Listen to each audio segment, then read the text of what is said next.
¿Alguna vez te has sentido abrumada, como si estuvieras al límite de ti misma? Nancy DeMoss Wolgemuth dice que eso no es del todo malo. Es bueno estar en una posición en la que no podemos salir adelante sin Dios, donde nuestras circunstancias nos obligan a clamar a Dios día tras día por ayuda, gracia, fuerza y sabiduría. Estás escuchando Aviva Nuestros Corazones con Nancy DeMoss Wolgemuth, autora del libro Escoge Agradecer, en la voz de Patricia de Saladín.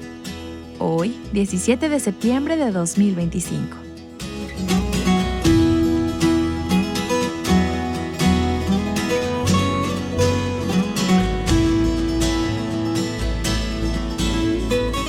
En las últimas sesiones hemos conocido a una mujer extraordinaria.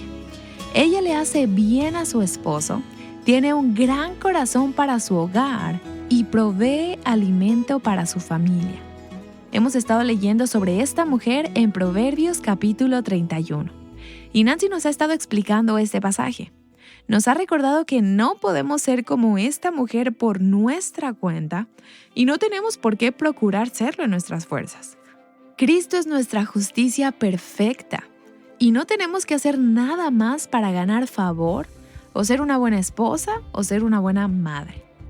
Por su gracia, Él nos enseña a tener un corazón como el de esta mujer que vemos en Proverbios capítulo 31.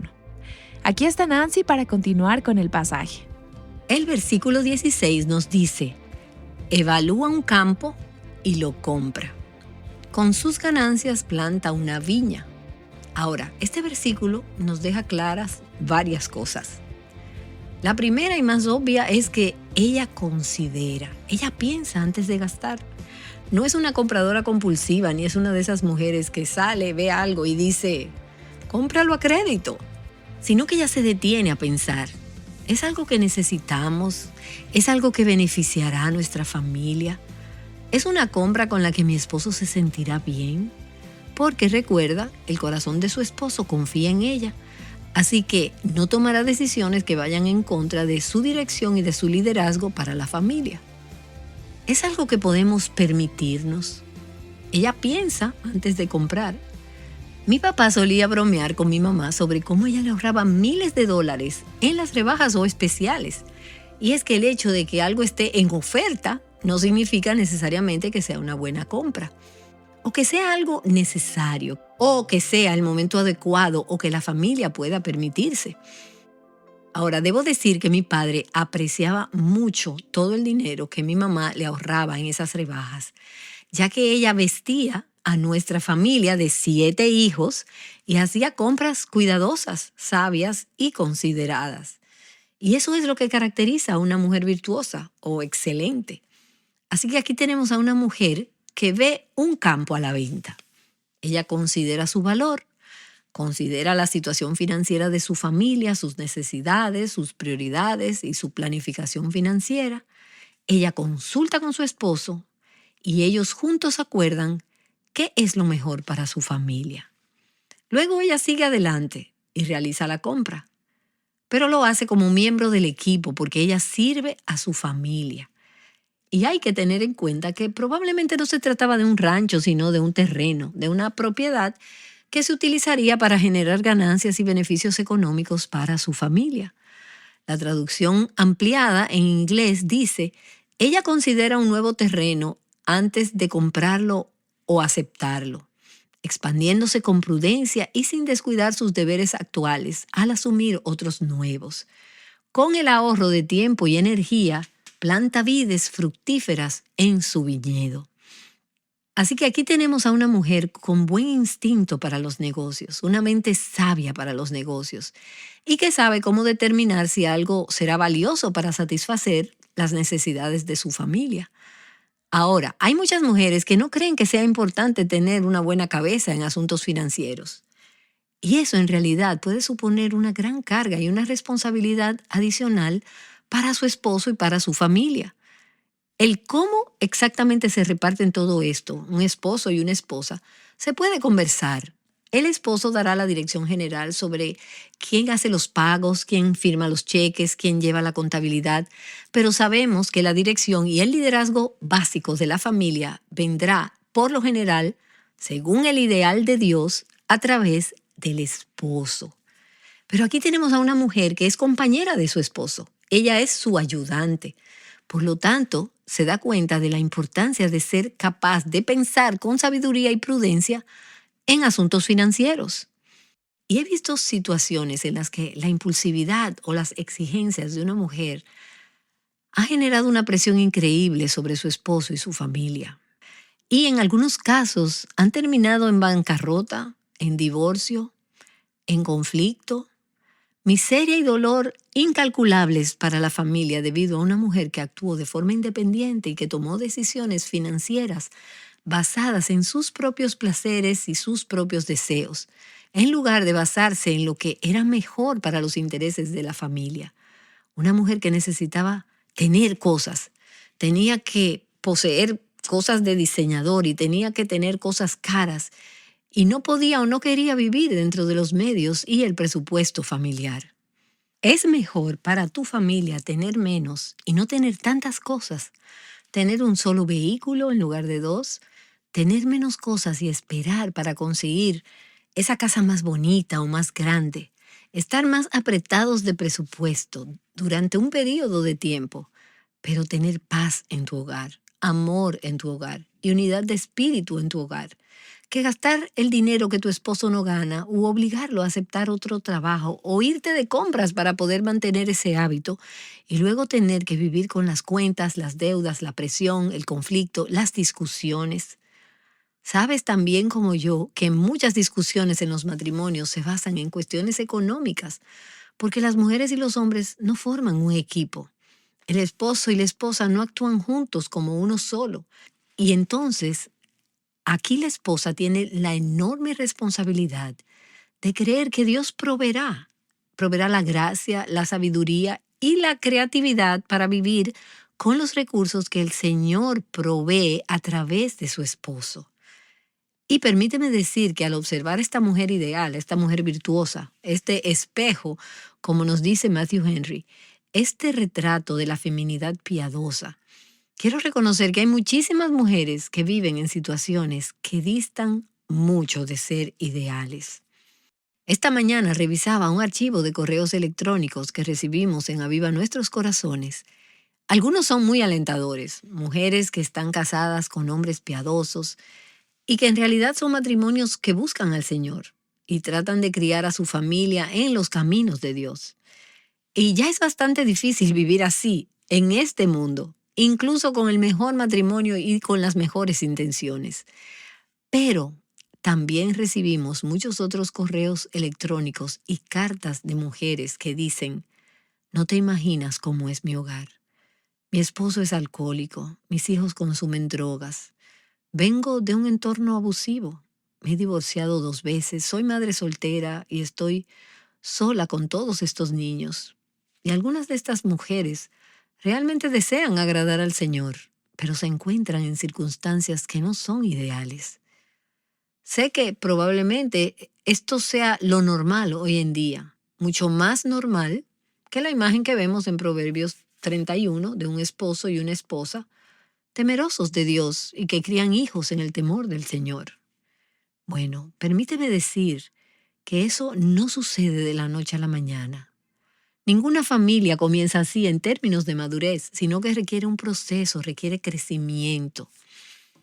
Y sé que hay muchas mujeres que escuchan este programa y se desaniman fácilmente, porque cuando buscan temer al Señor, lo hacen en el contexto de un hogar extremadamente difícil. Y quiero decirles a ustedes que Dios tiene gracia para ustedes en medio de su situación. No puedo darles una fórmula y no puedo decirles cómo resolverlo. No pueden hacer que su esposo se convierta en creyente. No pueden hacer que su esposo sea un hombre piadoso. Pero les diré lo que sí pueden hacer. Y es enfocarse en ser una mujer de Dios, una mujer que teme al Señor y clama a Dios por gracia, como cada una de nosotras tiene que hacer en cada situación particular de la vida, sea cual sea.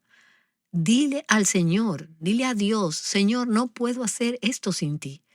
No puedo hacerlo sola.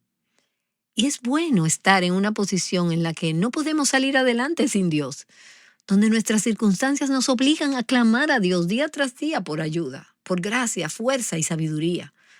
Así que mi corazón está con ustedes y oro por las mujeres que están escuchando este programa y que están tratando de aplicar esto en circunstancias y situaciones muy difíciles de la vida. Todo lo que puedo decirles es, sé que hay gracia. Sé que pueden ser mujeres de Dios en medio de cualquier circunstancia de la vida. Pueden caminar con Dios. Pueden tener un espíritu agradecido, un espíritu de confianza, un espíritu leal, un espíritu diligente. Todas estas cualidades que vemos en esta mujer virtuosa y excelente, que no dependen del tipo de esposo que tengan ni de si tienen esposo o no. Dependen de tu relación con Dios. Así que eso es lo que debes tener como prioridad al continuar este estudio de Proverbios capítulo 31. Ahora permíteme que vayamos al versículo 24, porque quiero hablar de este versículo en este contexto. Hace telas de lino y las vende y provee cinturones a los mercaderes. Y vemos aquí a una mujer que ahorra, gasta e invierte sabiamente. Y de nuevo todo surge de su temor al Señor, porque siempre está buscando al Señor. No se trata de ¿qué me hará feliz?, sino de ¿qué quiero hacer con mi vida, con mi tiempo y mis recursos? ¿Cómo quiere Dios que gaste mi dinero? ¿Cómo quiere Dios que ofrendemos? ¿Cómo quiere que ahorremos? ¿Cómo quiere que gastemos? ¿Cómo quiere que invirtamos?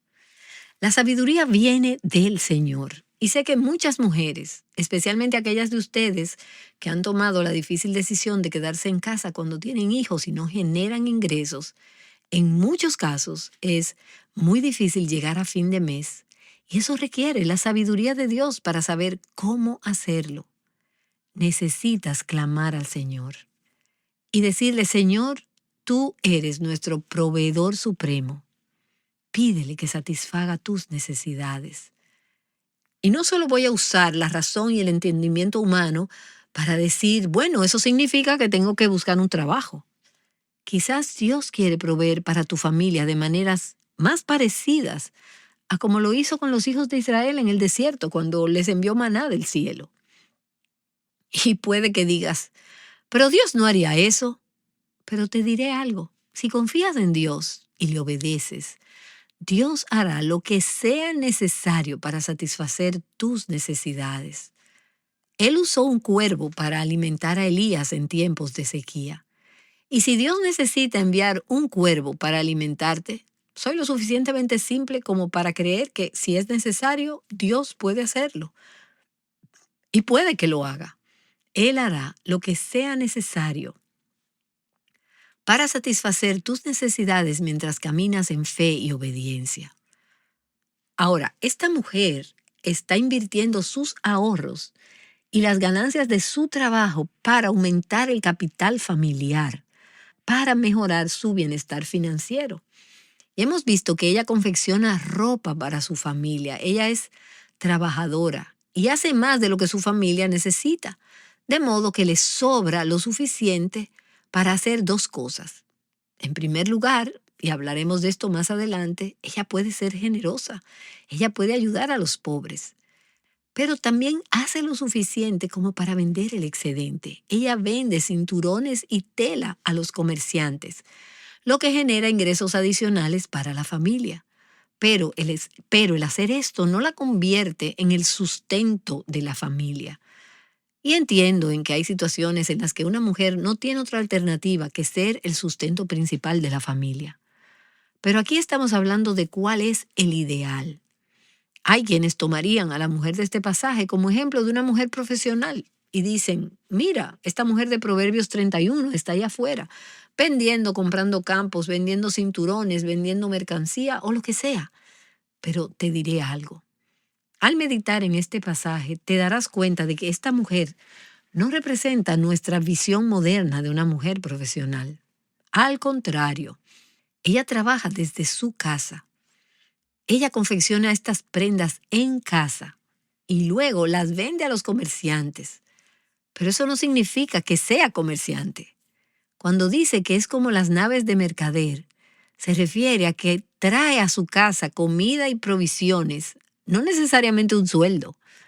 Ella compra un terreno, como dijo un escritor, y eso no la convierte en una agente inmobiliaria, así como comprar zapatos para la familia no te hace vendedora de zapatos. Esto ocurre desde su hogar, invirtiendo junto con su esposo como un equipo para contribuir al bienestar familiar. Ella desarrolla una industria artesanal y lo hace desarrollando una habilidad que su familia necesita primero. Ellos necesitan ropa, así que ella aprende a confeccionarla. Necesitan comida. Ella aprende a comprar comida de manera sabia y económica. Ella desarrolla habilidades que contribuyen a su familia y luego es capaz de sacar provecho de esas habilidades más allá de su hogar. Ella es productiva. No es el sustento principal de la familia, ya que esa es la responsabilidad de su esposo, pero sí hace una contribución económica. Su objetivo no es ganar dinero para su realización personal ni para tener su propia cuenta de gastos privados, sino que siempre es por el bien de su familia. Y hay que tener en cuenta que su objetivo no es construir un negocio.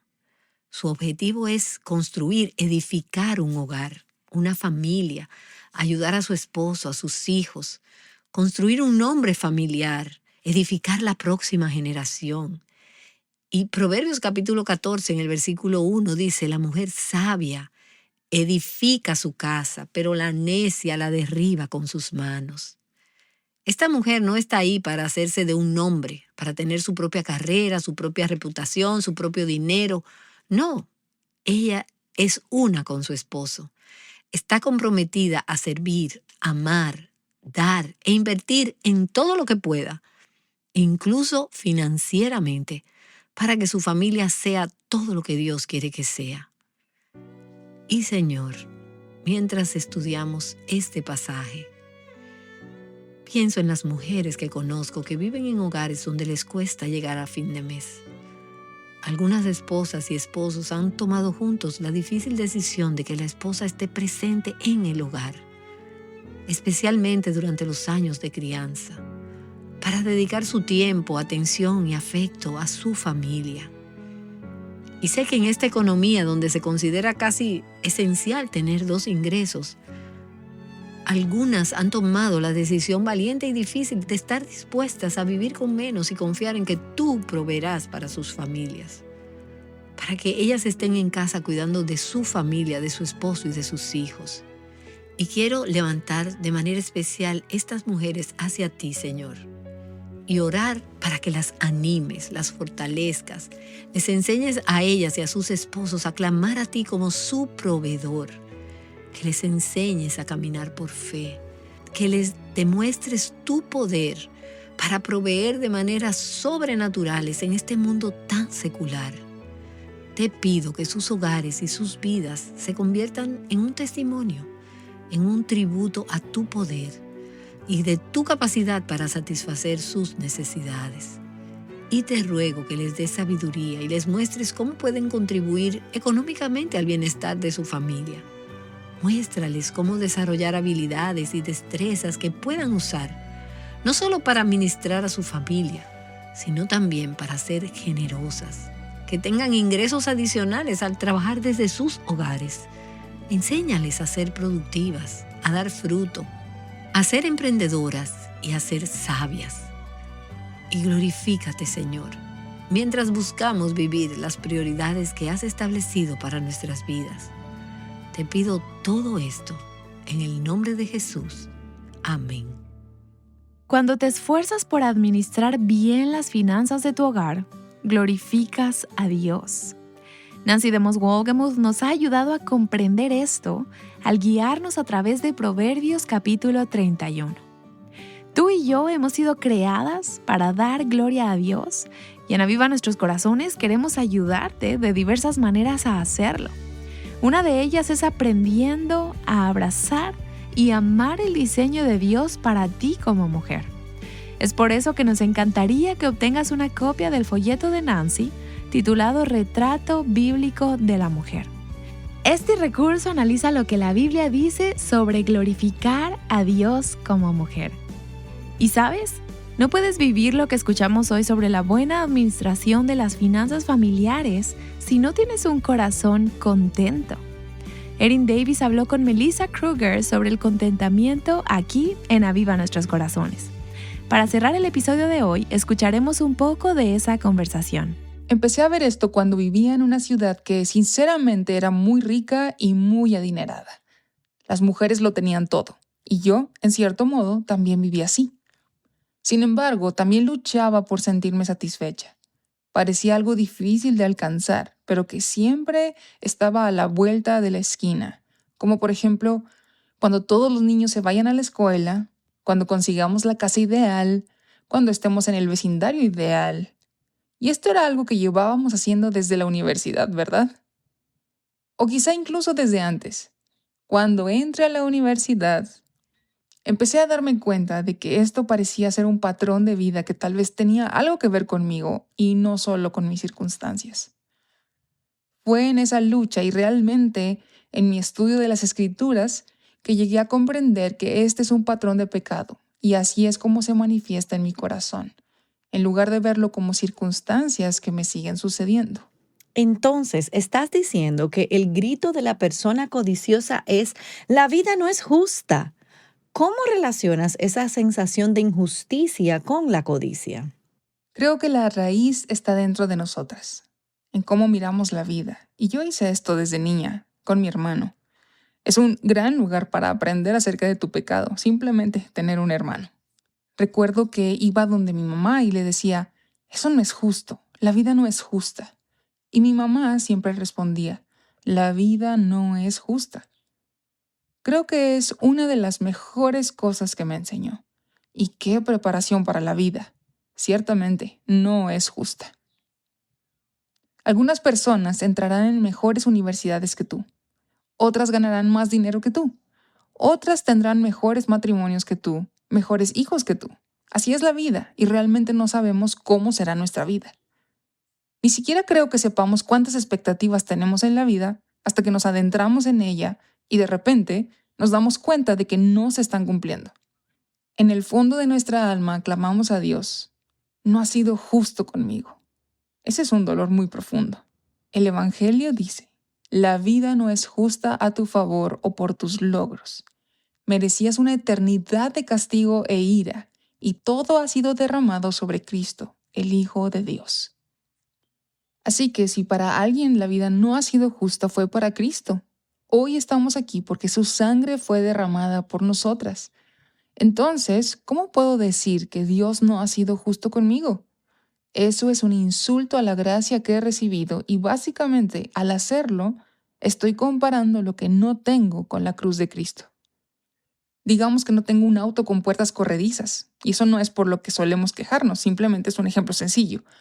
Pero voy a decir, Jesús, sé que fuiste a la cruz por mí, sé que moriste y derramaste tu sangre por mí, pero ¿por qué no me has dado un auto con puertas corredizas? ¡Qué vergüenza! Es como cuando alguien te da $1,000,000 y le dices, ¿puedes darme este centavo? Eso demuestra que realmente no valoras la cruz de Cristo ni lo que Él ha ganado por nosotras, porque si Dios nos dio a su Hijo, ¿acaso no podemos confiarle lo que nos niega? En muchos sentidos no lo hacemos y clamamos, no es justo. Eso me recuerda a Gálatas capítulo 1, cuando Pablo dice, me maravillo de que tan pronto ustedes hayan abandonado a aquel que los llamó por la gracia de Cristo para seguir un evangelio diferente, que en realidad no es otro evangelio. Es como si dijéramos, necesito a Cristo más, completa el espacio en blanco. Le estamos añadiendo al evangelio. Creo que al final del día no profundizamos mucho en esto. Así que, Melissa, aprecio que hagas la conexión entre me siento insatisfecha, me siento inquieta, me siento infeliz y la vida no es justa, cuando en realidad se trata de la cruz. Y hablas de que es realmente un problema de incredulidad, porque decimos que Dios no es bueno, ni cuida de nosotras, ni es soberano. Creo que ese es nuestro mayor problema. Y en realidad, eso es lo que Satanás hizo en el jardín con Eva. Él despertó su incredulidad. Y pienso que lo hizo en 2 áreas. La primera es cuando le preguntó, ¿de verdad Dios tiene el control? Y luego le dijo, no morirás. Básicamente lo que la serpiente le preguntó a Eva fue, ¿de verdad Dios cumplirá su voluntad?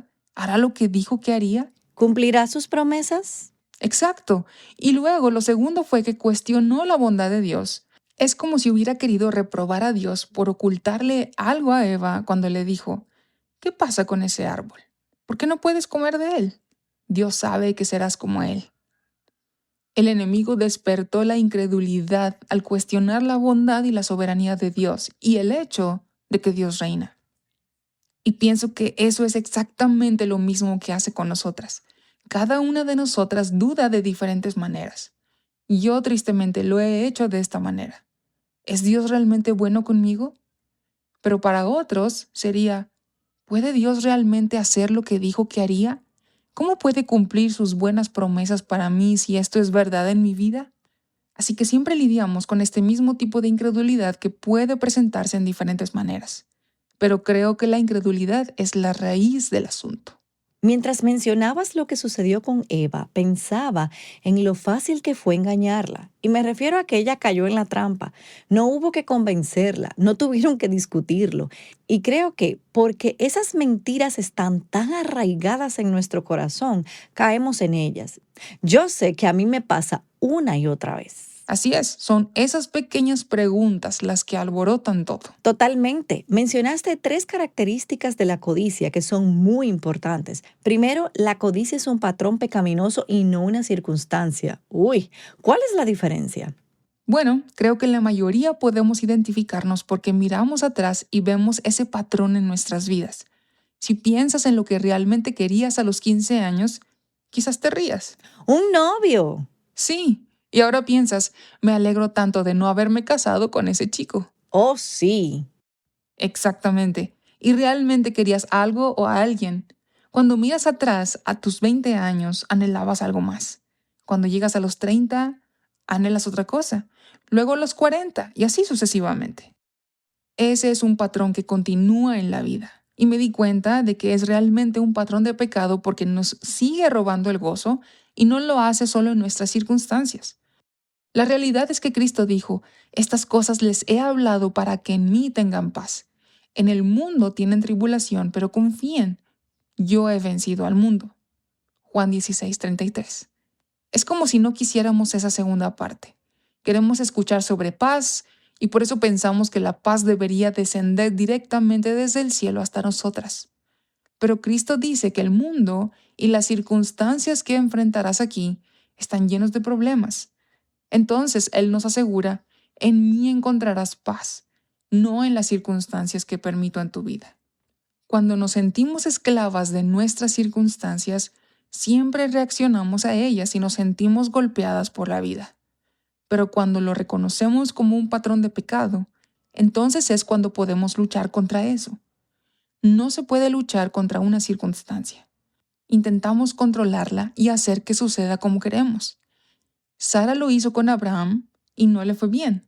Y tenemos ejemplos de personas que hicieron lo mismo. Pero la realidad es que este patrón continuará sin importar nuestras circunstancias.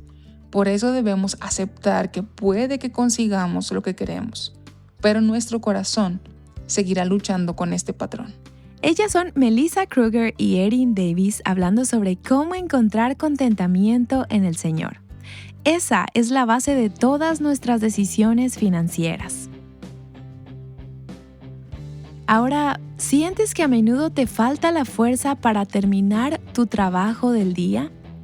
Nancy DeMoss Wolgemuth hablará a esas mujeres en estas circunstancias el día de mañana aquí en Aviva Nuestros Corazones, mientras continuamos con esta serie de Proverbios 31. ¡Te esperamos!